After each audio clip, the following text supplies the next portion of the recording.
à tous, c'est Ezefaye de Tech Africa, le podcast qui simplifie la tech en Afrique et pour l'Afrique. Aujourd'hui, on va parler d'un sujet qui pique un peu, voire beaucoup. Pourquoi l'Internet est aussi cher chez nous? Franchement, il y a des jours où tu charges une page et tu sens que c'est ta patience qui se vide avant même ton forfait. Tu veux regarder un tuto YouTube? Boum, le 100 mots parti. Tu veux juste écouter un podcast tranquille comme celui-là? Paf, c'est déjà 25 mots. Tu partages une story? C'est ton méga qui s'envole, pas juste ta créativité. Mais hey Afrique, il y a de l'espoir pour toi. Jésus est la solution, il y a de l'espoir pour Tech Africa est la solution. Bon, j'arrête. Allez, on revient sérieusement.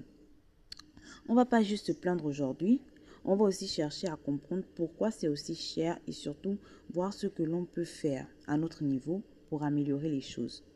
Parce que oui, la tech peut être un levier pour notre continent et ici à Tech Africa, on est là pour t'aider à en faire un outil, pas une galère. Alors, tu es prêt ou prête? On y va. Dis-moi, est-ce que toi aussi tu t'es retrouvé à compter tes mégaoctets comme on compte des pièces de monnaie? Tu veux juste faire une réunion Zoom, paf, ton prof saute. Tu regardes ton téléphone avec incompréhension, comme si c'était lui le voleur. Mais rassure-toi, ton téléphone n'est pas possédé. C'est juste que l'accès à Internet en Afrique est un parcours du combattant parfois. Non, presque tout le temps.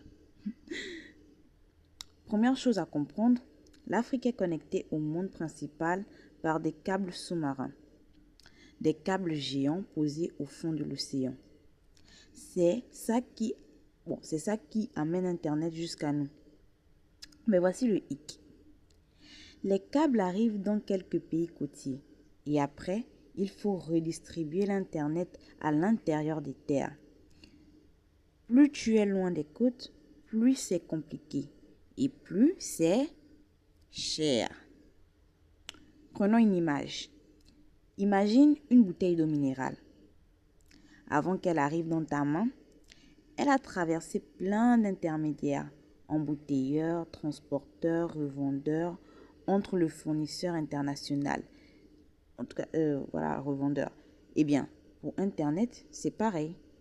Entre le fournisseur international, les opérateurs nationaux, les sous-traitants, les taxes, les infrastructures locales, chaque étape a un coût.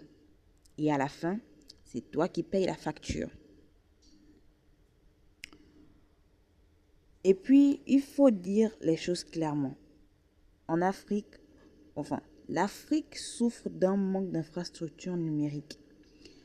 Pas assez de data center, pas assez de CDN, on expliquera ça dans la prochaine vidéo.